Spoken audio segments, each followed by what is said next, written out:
Hello, my fellow comic book collectors. This is Wednesday, and I always do my Q&A videos on Wednesday, where you, the viewer, get to ask me questions about whatever it is that you want to ask me about. And I have some really great questions for this week that actually I'm going to show some pretty cool things to answer these questions. So if you want to have your question answered, and I really will try to answer any question, you can ask me the meaning of life and I'll do my best to answer it, or, but any comic related questions, I'll try to do my best to, do the research and try to give you a good answer. So, and you'll see that when I do this video. Hopefully you'll enjoy the answers I give. So, with all that said, let's get started with it. And the first question comes from Black Boxed Silver and Bronze. I actually recommend that you check out his channel. He posts some really great content. So Black Boxed Silver and Bronze. You mentioned how Charles Biro comic book covers tell a story through his art. I agree. You can tell his covers easily when you see them. I associate them closely with Lee Gleason titles such as Crime Does Not Pay and Crime and Punishment. How many Biro comics are part of the SOTI collection? Okay, so there's a lot to unpack in that. SOTI is referring to the Seduction of the Innocent. So Seduction of the Innocent is a book by Frederick Wortham, and it basically led, like, after this book was published, literally 1 or 2 months later, they they had the Senate hearings, and a few months after that they had the Comic Code Authority. So this book led pretty much to the Comic Book Authority. So it's kind of considered one of the major books in the history of comics, and really ending the golden age, and sadly so. Sadly so, because it led to the censorship of comics, and I think that's really a tragic thing. So this book referenced a whole bunch of comics, because it was basically a book that was commenting about how comics were leading to juvenile delinquency and possibly, corrupting the young minds. So this author, basically, he had a lot of issues with especially the crime comics. And just so you understand, this was not just a one-off thing. Frederick Wortham was well known within the comic book industry long before this book was published. He was, he was putting papers into Reader's Digest, and he was putting a lot of stuff out there, and he was a very strong advocate for the censorship of comics. And he was putting a lot of stuff out there, and people were kind of annoyed by him. And you'll see that in some of the comics that I show. So to answer the question directly, I'm going to show you all of the comics that were mentioned in the the Seduction of the Innocent that were Charles Biro covers. Now, if you're not familiar with Charles Biro, you're going to be after this, because I'm going to show a lot of his covers, and they are quite brilliant. The first one is Crime Does Not Pay, number 63. And the answer is 8. So I'm going to show 8 comics. So this is, and really it's just the 2 titles, Crime Does Not Pay and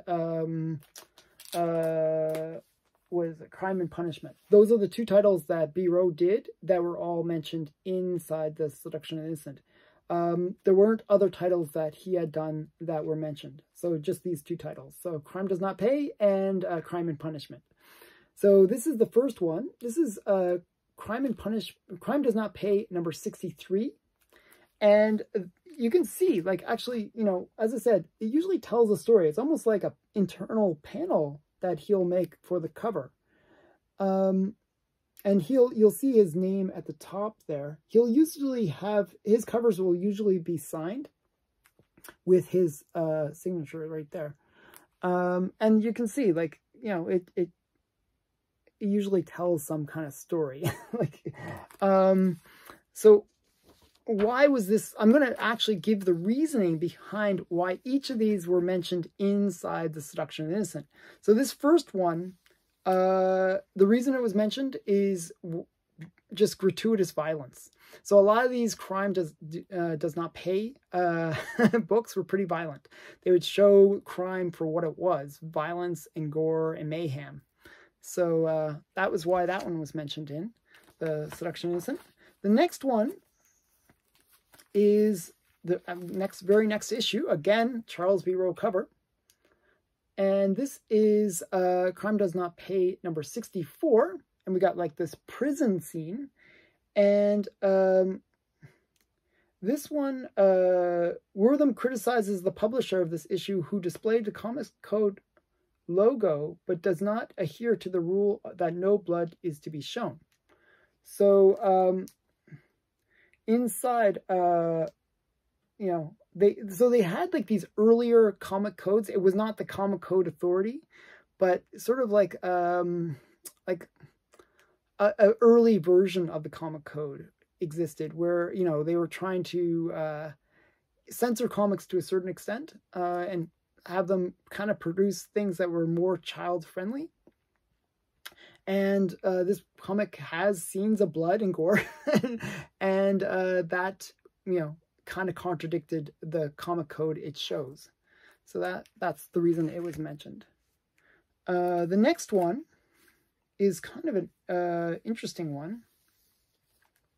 It is Crime Does Not Pay number 76. Again, another Biro cover, and you got this guy.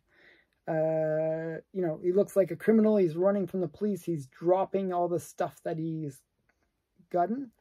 And it's not because of the cover that this is mentioned in Seduction of the Innocent.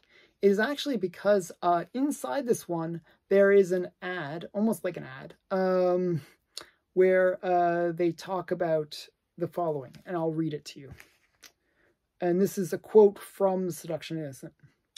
When I pointed out the hypocrisy of Crime Does Not Pay slogan and its bad effect on children, the industry accused me of unfairness.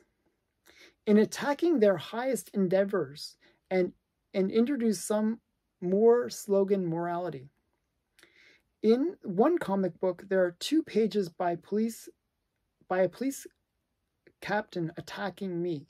So there's actually, as I said, there's almost like this ad, and it's like a police guy, and he's basically saying the following, okay?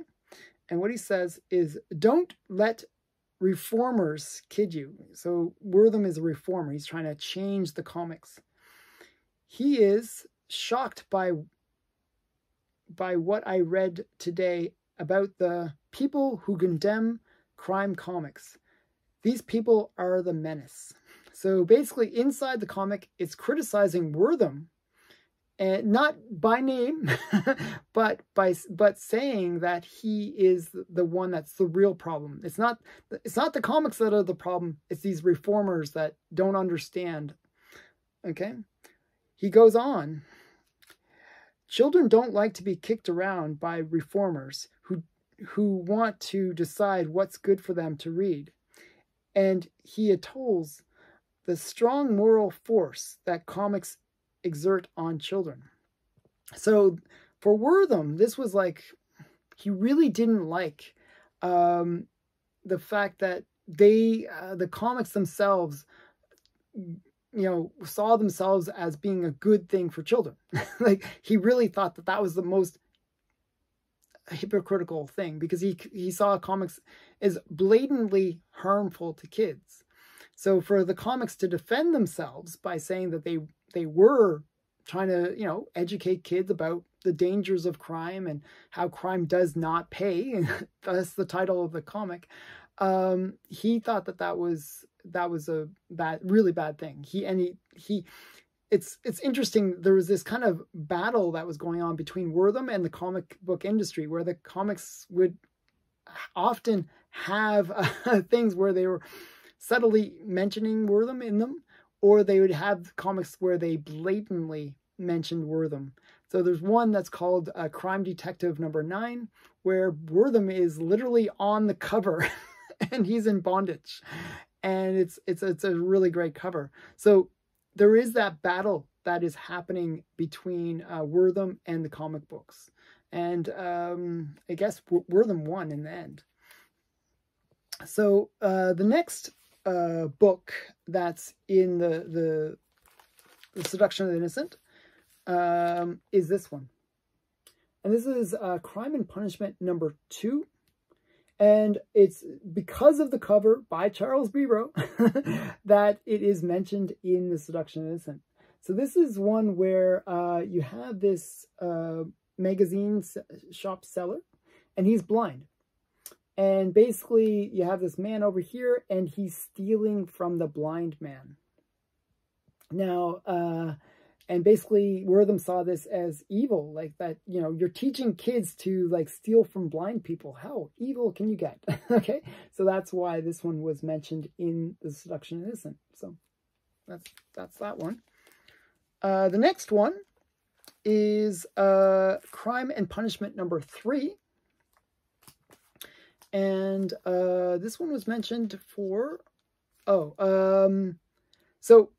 in this, I'm not sure if it says it on the cover.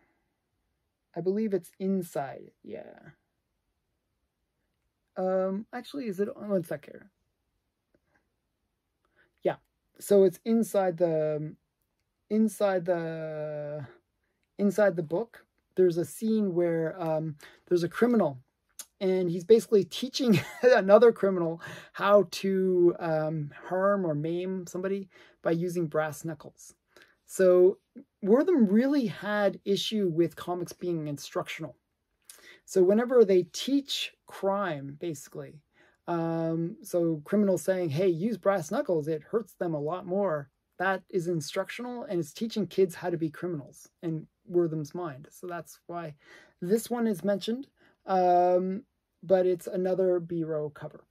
So, and then we got this one that is actually mentioned in Seduction of the Innocent for the cover itself. So the reason this is mentioned is it's just Wortham didn't like the violence of it.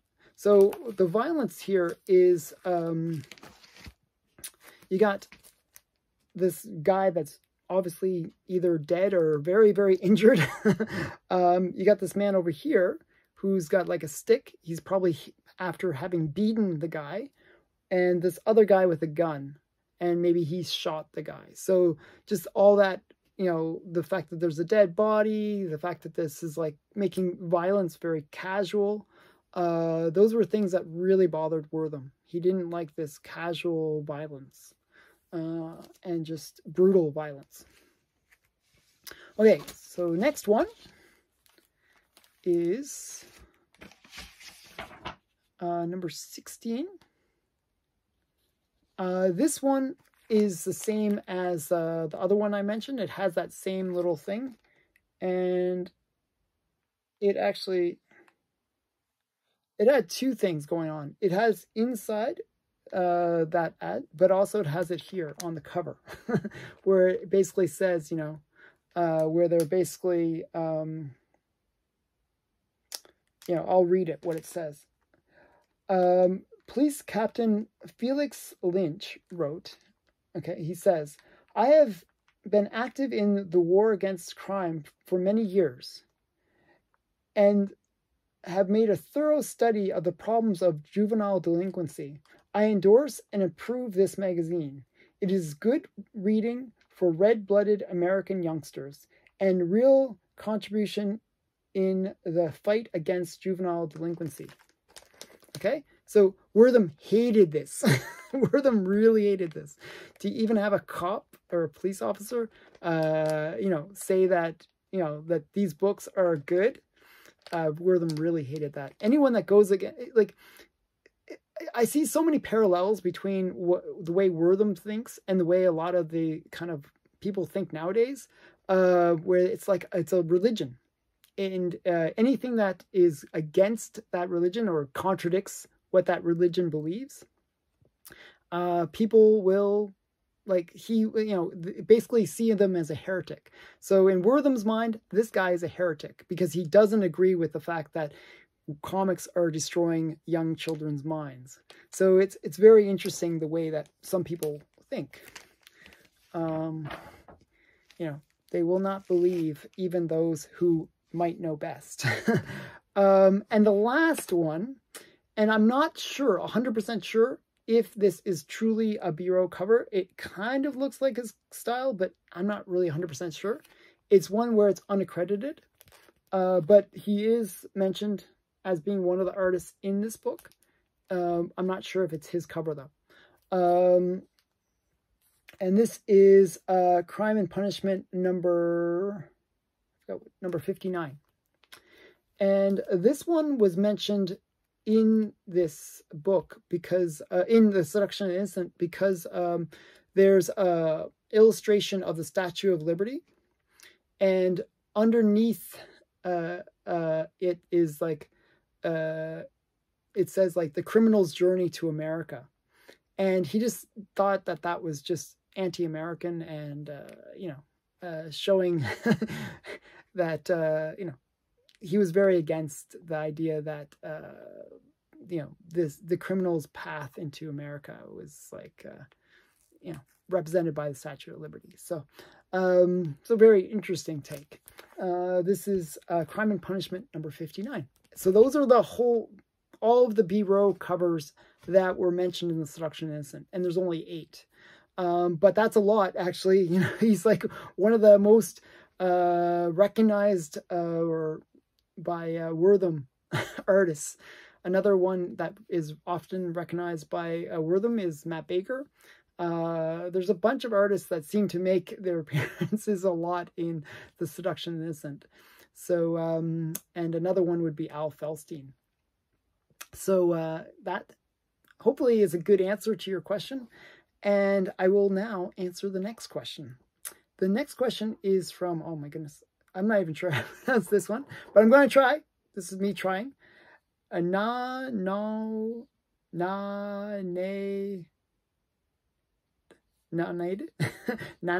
It's like, it's literally like, you have to see it. It's like, no, nade,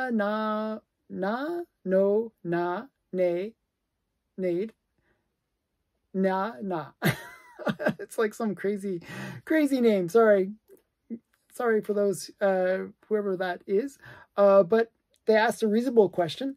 What kinds of bags do you use for your slabs? And are they receivable Mylar bags for the slabs? Thank you for your thank you and kind regards from the Australian comic desert. Okay, so this is an Australian client. So, viewers, so thanks for watching from the other side of the planet. These are the bags that I use for my slabs. So these are comic book archivables, and it says museum quality, and there are 2mm Mylars. Okay, and what does that do? What is that? Why do I use these? They're one of the most affordable bags that you can find, Mylars, and they do provide some UV protection against light. So these are the kind of bags you can use so that you can display your slabs without worrying about the fact that UV light will gradually fade the comics, because the slabs themselves do not protect against UV light. So if you add this extra bag, you can protect against UV light. And I think it said like 90 some odd % or something like that, that it protects against UV light. They are not resealable. Generally what I'll do is, and I'll just grab one. There's one that I've done it. Yeah, this one. What I'll do is I'll just tape it down. But usually what I'll do is when I put it up on my wall, I'll tape down the side as well, so that it can be like, if you don't do that, what ends up happening is when you put it up on the wall, it gets crinkly and then it doesn't display very well. So I learned that if you seal it really tight on the top and then seal it along the sides, like where you kind of make it really nicely firm and tight so that the plastic is tight across it. It will display nicer on the walls. Any ones where you can't really see it that well, I didn't do a great job of that. So, but I learned over time that you have to make it really flat and it will display a lot better. So, as I said, this is from BCW. I think they're a Canadian company too, which is kind of nice because I'm supporting Canada. And it says, so what you look for is graded 2mm Mylars and then BCW. Now there are other companies that do provide the same kind of protections for comic books in their slabs, but I found that these ones are the best and actually the most affordable as well. So those were the ones I'd recommend. Another thing, if you're interested in what bags I use for my my comics, I use these ones. If you're interested in the comic ones, so these are Comic Pro line. I'm not they don't sponsor the video. Neither of these guys sponsor the video, but these are the ones I use. Comic Pro line for my bag, for my raw books. So I hope that answers your question. I hope that was useful. And the next question is from Matthew Barroco. And Matthew asks, question for next. I've heard you say many times that you read your comics online. I'm aware of Marvel and DC sites have subscriptions to both, but for the Golden Age, were you able to go online and for indie comics? Thanks. Okay, so I'm going to give you a tip. You didn't hear it from me though, because one site I'm going to mention is you can get pretty much most comics. Pretty much Marvel, DC, you don't have to get subscriptions to those, so that's why I might get in trouble. But this one is one that I use. Be careful using it because there are spammy things. And if you have children present, a lot of the time there will be like adult ads, just so you know. And it's readcomicsonline.to. So it's readcomicsonline.to. And it's a really great site. It's annoying at first because of the pop-ups, but once you get past that, you can read the comics casually. It just, it'll keep on putting these ads for like Asian women. It's really, maybe comic guys. I'm married to an Asian woman, maybe, but it's kind of funny. So it's like Asian women and like get a Chinese wife. It's like, but it'll do that every so often, or some weird thing like that. So yeah, that is annoying, but you can just close those down and don't worry about it. That site has so many comics. Like I've read all the Fantastic Fours from it, Wonder Woman, pretty much a lot of really great books. Another site for like more obscure, like Golden Age books, I use a site called comicbookplus.com. And that's where I'll go to read my Golden Age books that aren't on that Read Comic Books Online site. So indie books and that kind of thing you can read on Read Comics Online. And then for the Golden Age, kind of more obscure Golden Age, you could go to comicbookplus.com. So those two sites are the ones that I read my comics on. And I read fairly often on those. I'm pretty much on those every day. So I'm constantly reading comics. So that hopefully is of use to you, and hope you enjoy those sites. As I said, be careful with the first one because of the pop-ups. And at first, another warning about that first site, they will ask to put cookies on your computer. Do not let them say no. Just say no. Okay. Last question is from Brian Smith. You showed the IW copy of Frontier Romances. What is your opinion of IW Super Comic reprints as collectibles? So I'm just going to quickly show that book again. So the book he's referring to is this one. Now this one is in a VG grade. Okay, I paid $3 for it. Okay, now compare that to a Golden Age book that this is reprinting. It would be around $200. Okay, so $3 versus in the same grade. Okay, so generally these reprints are pretty cheap. Actually, I have a slabbed one from IW, and it has a kind of a cool cover. Actually, I really like it. It's a bondage cover. It's kind of cool cover. But it reprints, I believe, like Jungle, one of the Jungle related comics. And I bought it from Heritage. And the only reason it was expensive was the buyer's premium. Like they charged like $30 buyer's premium. I think I bid it, I won it on a $2 to $3 bid. Like, you know, very low price. So these reprints don't really hold their value. Maybe in the higher grades, they do a bit better. The thing is with, and it could be the fact that reprints themselves, most people generally don't like, but I have seen a shift where people are recognizing reprints a little bit more favorably, especially as the original books become kind of out of people's price range. Like a good example of that is Journey into Mystery number 83, where it's the first appearance of Thor. And then we got the Golden Age, the Golden Record reprint. Well, that Golden Record reprint is now commanding big money. So, you know, the first, you know, when the main book sort of goes out of everybody's price range, well, then the reprints kind of become that second alternative. Like Action Comics number 1, well, the reprints are now commanding a little bit of money themselves. I'm not, nowhere near the original, obviously.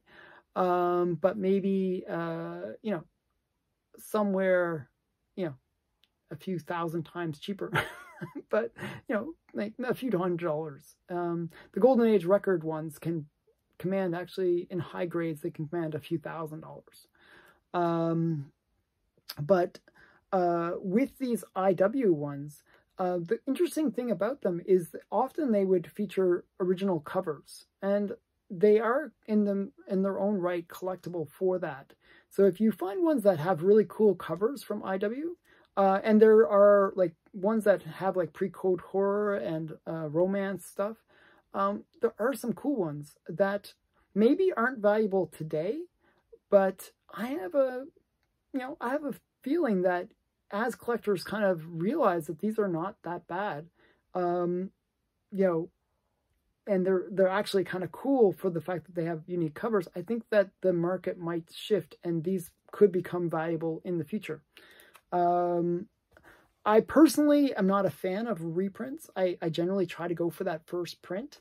But as I said, if it has a cool cover, I'd buy it, you know. I just, you know, people will collect for the covers half the time. You know, look at it as a buying opportunity, where you can get them fairly cheaply. Just so you know, the IWs usually came out in the 60s, so well after the Golden Age, and they are pretty cool, because they do reprint a lot of those Golden Age stories. And in the case of the one that I showed, it is reprinting a Golden Age story that was mentioned in Seduction of the Innocent. So very Seduction of the Innocent themed video today. I hope that everyone enjoyed this video. And if you want to get your question answered, please leave a comment below and I'll do my best to answer it. Thanks again for watching. Bye for now.